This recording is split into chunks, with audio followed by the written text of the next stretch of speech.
And Are you a those smoker? who I never, I had Jason, I had a half a bottle of beer, some popcorn, some bubble gum, and about five drags of a cigarette one night when I was 11 years old. And my friend and I were in a tent in his backyard, and I got sick as a dog. So today, I do not chew bubble gum. I don't eat popcorn. I don't drink, and I sure don't smoke. But I live with it every day.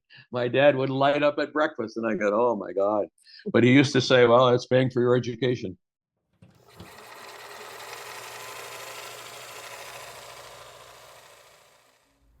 Recording in progress. Good. And as a backup, uh, all right. Okay, so I'm ready. I'm ready to go when you are. Shoot.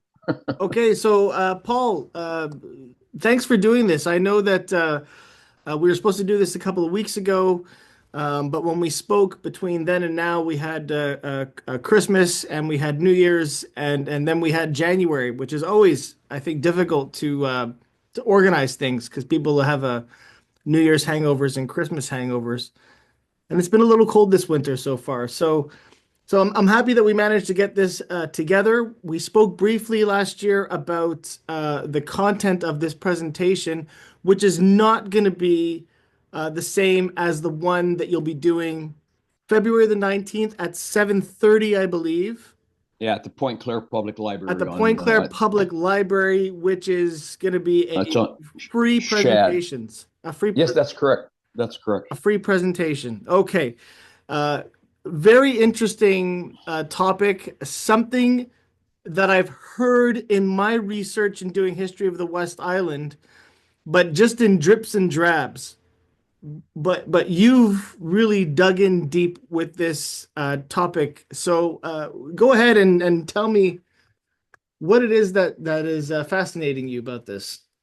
Well, I think the thing that kind of captured me was um, several years ago, a professor from Virginia Commonwealth University in Richmond, Virginia, came up and visited and interviewed my father for a book that he was writing called Tobacco Merchant. And it was a story of the Universal Leaf Tobacco Company. And the Universal Leaf is even today the largest purchaser and processor of tobacco in the world. And they're the company that set up a Canadian company in Chatham, Ontario, called the Canadian Leaf Tobacco Company. And that company was the company that my father was hired to. And I guess what always caught me in my interest was knowing my dad's career from a guy that worked in a tobacco field to progress to be the president of the Canadian Leaf Tobacco Company, the second largest purchaser of tobacco in Canada, and the best and the biggest supplier of tobacco to the McDonald Tobacco Company in Montreal. But I'll tell you one thing: from a youngster, Jason, if if Walter Stewart called the Canadian Leaf Tobacco Company and spoke to my dad was on the CPR or the CNR railroad, and they were on a train immediately to Montreal, and they met Walter. And Walter was a person to kind of a lot of idiosyncrasies, but was a brilliant man. And my father and Walter Stewart bonded very well. My dad was very unassuming, not too big for his britches, and he and Walter got along. Listen, when I went to I get so excited about this. When I went to the McDonald-Stewart Foundation, I said, "Do you guys have any records that would show the business between the Canadian Leaf and the McDonald?" He said, "Not very many. There weren't very many records kept, but I do have one sheet of paper." It was a list of the order that Walter Stewart made to my dad's company, and it listed them. And at the bottom, it said, "Make payment, WMS, Walter Stewart." And and it was fantastic. I mean, it was fantastic. So I heard a lot of lot of things that he probably picked up from Walter Stewart, the 50s and 60s, before the Surgeon General's report linked smoking with cancer. It was the heyday, the glory years of the tobacco industry, and there was a lot of people smoking, and it was all over the world. It still is today, but not as much in Canada, the United States, and Great Britain as in Russia, China, Japan. Great. So then, what did you want to talk about here versus what you're going to be talking about at the library? Well, there's going to be a little overlap, but I thought, because you're so kind to do this history, this YouTube thing, that I could tell you a little bit, kind of specialize more on Sir William McDonald and the Stewart family, and connect them with my dad in the Canadian League. But let me tell you about Sir William real quickly. A bachelor, a Scotsman, buys tobacco in the United States. Rumor is he was able to get the tobacco someplace in the South, maybe Kentucky. He was able to get it through the embargo that the Union, or the Yankees, put around the South during the Civil War. And Sir William brought tobacco back to Montreal, processed it. I think he mixed it with some good Canadian rum to give it a special flavor. And he sold pipe tobacco, chewing tobacco, and cigar tobacco back to the North. So that could explain why they let him get through the ships that were blocking anything from the South. So William McDonald made a pile of money. He contributed millions of dollars to Montreal, to hospitals, to the McGill, McDonald College, which I can tell you. But I mean, he just put a lot of money in Montreal and into Canada. What was his thing with schools? I think he just appreciated education. I don't think he was a super educated man, but he felt that people should have an opportunity to go to school. And let's face it, I mean, he made friends with the people that were wise enough to know that this guy's got a lot of money. So the people that were the founders of McGill University, and as it developed, allied with McDonald. And he built the physics, chemistry, engineering buildings. He paid salaries. You know where the Molson football stadium is? Well, that is McGill property, but somebody else wanted to buy it, and William stepped in and just said, "You're not going to buy it," and he bought the land away from somebody else and gave it to McGill. So when you're playing football, you're playing on William McDonald's philanthropy. And look at that school. It's called the McDonald Campus, St. Anne to Bellevue. That was built and paid for by William McDonald. What is the relationship between William McDonald and Walter Stewart? William, who later became Sir William because of his contributions to education, was not married and had no children. But his bookkeepers were Walter Stewart and Walter Stewart's brother. I can't remember his name right now. But when Sir William died, he left the McDonald Tobacco Company to the two Stewart brothers. Walter bought out his brother, and Walter was the owner of the McDonald Tobacco Company. Walter Stewart inherited that company in 1917. And it wasn't until 1927 that he converted to cigarettes. So he continued. So before it was just bags of tobacco that he was, or containers of tobacco. Well, chewing tobacco would have been wrapped in small packages. Pipe tobacco, I'm thinking pipe tobacco is probably in some type of a can. Like I have some cans of empty now that Canadian tobacco would have been in. But my dad had them on some of his trips to England or Ireland. So I would say that chewing tobacco might have been in a small package. Sometimes it would have been in a. There's a famous tobacco that baseball players chewed for years called Red Man, and it's if you can picture a plastic sandwich bag but make it paper, Yeah. And fill it up with shredded tobacco. That's pipe tobacco, and the chew would have been probably packaged because it's firmer. It'd be like a thick chocolate bar type of a thing. Mm-hmm. And then the leaf tobacco, it may in fact have been shipped to manufacturers, United Cigar Company, and manufacturers in the United States. Yeah, you see, William never sold cigarettes. They weren't ready at that time, but Walter did. He converted. He introduced Export A, which was McDonald's biggest selling brand. One of the things that Walter did was put two Export A signs on either side of the scoreboard at the Montreal Forum.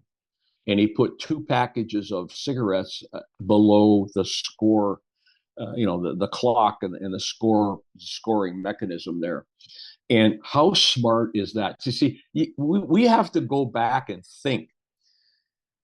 Montreal Canadiens were the hockey club of all time. They've won more Stanley Cups, I believe, than anybody.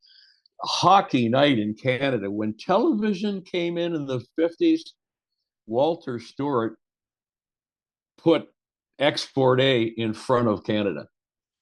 Why? Well, it was on the scoreboard. It was on the other side of the scoreboard.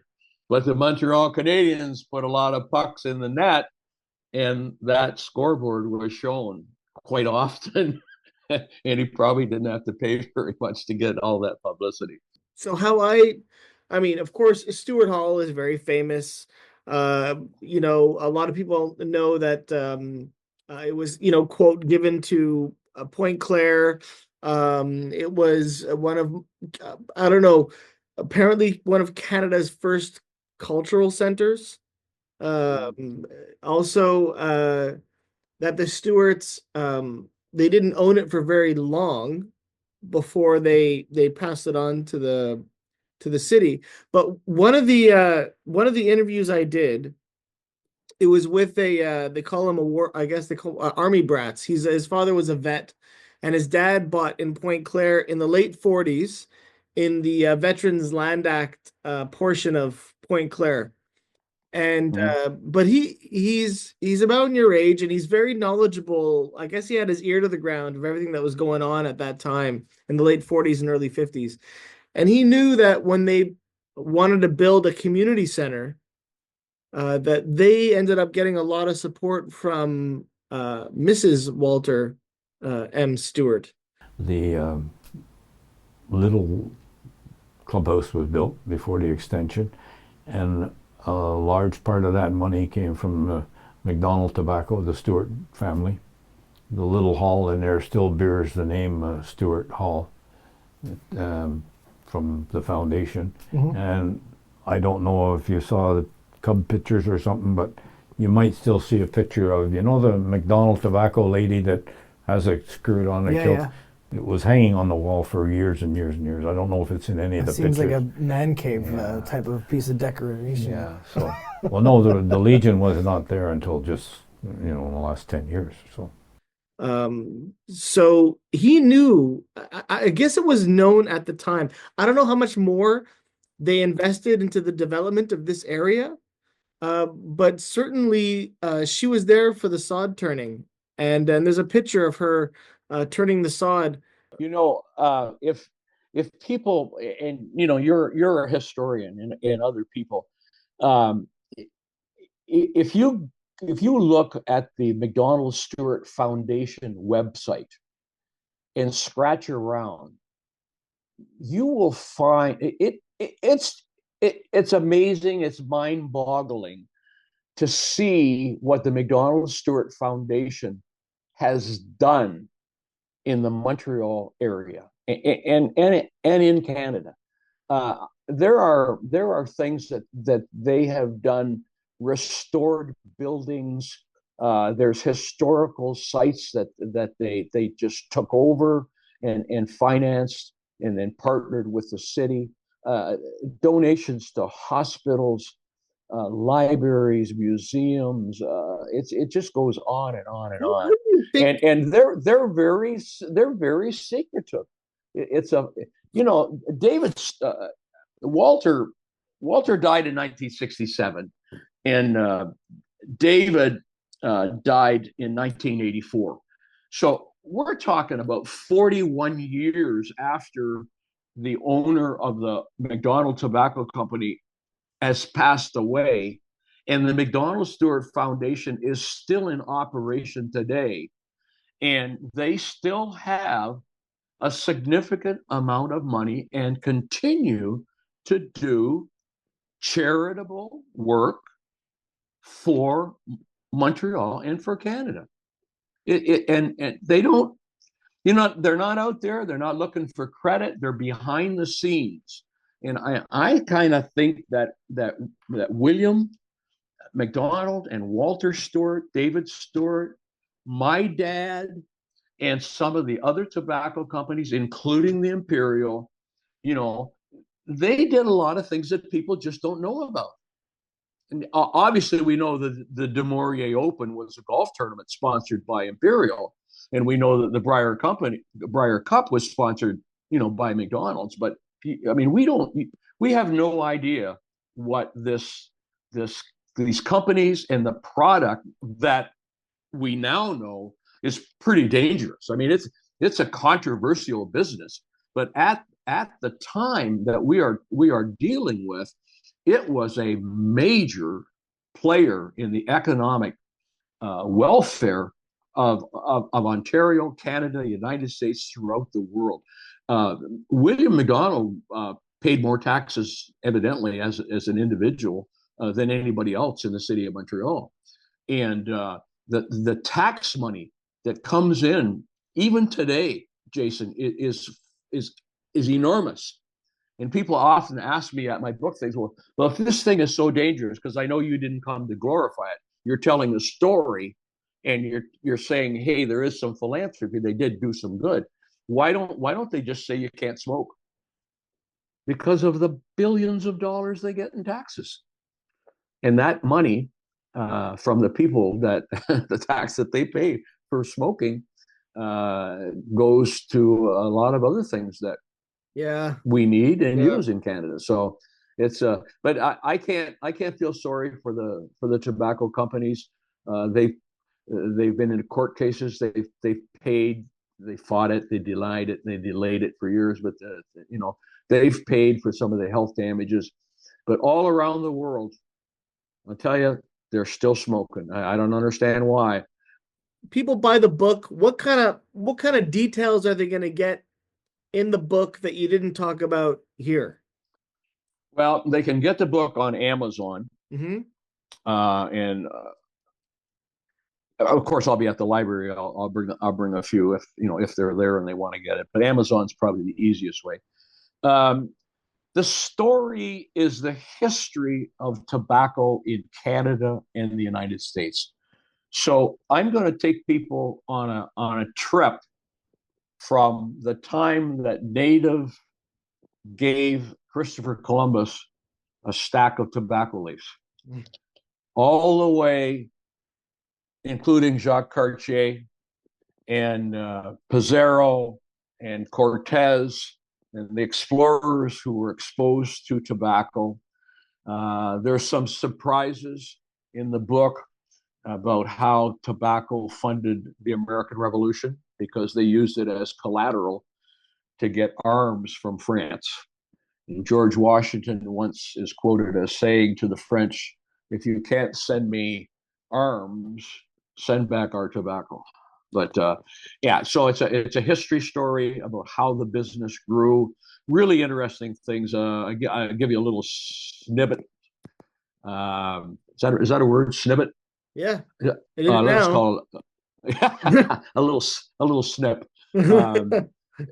about the tobacco process. When the tobacco was grown and cured in barns by farmers, there was a period of time where all of the companies went around to the various farmers and offered to buy the entire crop.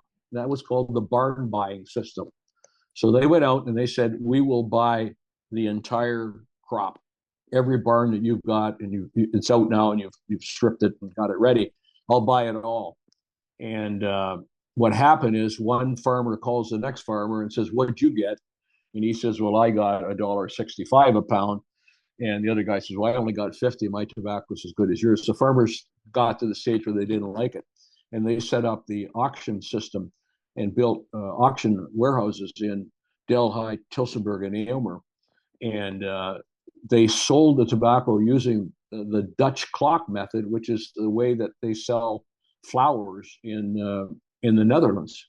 Right. And it's a big clock that they set up on the wall, and the various companies sit there with a button. So they say row 1, position 1, 200 pounds or 150 pounds, and we set the clock at $2.30, and then the clock goes backwards, goes 2:15, 1:45, 1:30. If somebody pushes the button, it stops the clock, and the farmers in the other room have the same clock, and the numbers of the buying companies are up in the corner, not their names, just the number. So if you click 3, Canadian Leaf bought position 1 on row 1, and they paid $1.45 per pound.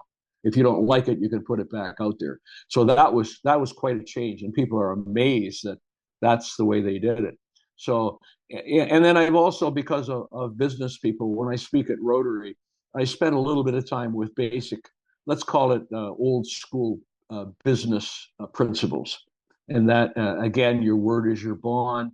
You don't sell people.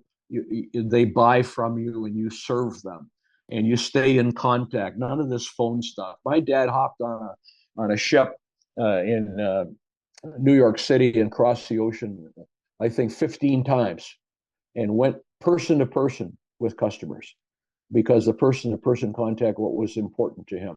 So no high pressure sailing. We're your friends. We don't up the price when there's a lean year. We take care of you, and we'll give you our expertise, and we'll do what you want, and we will supply you. That worked pretty good with McDonald's, for sure. So it's a journey. It's a history story. My dad traveled, and I had postcards and letters that he wrote back to my mother, describing the conditions in England and in Germany and in the Netherlands after the war. And so I even got a letter. I put it in the book. It's really great. One of their agents said that Hitler has been paying much attention to our area, and one of our warehouses got struck. We are open, but more open for business and determined to go on and on.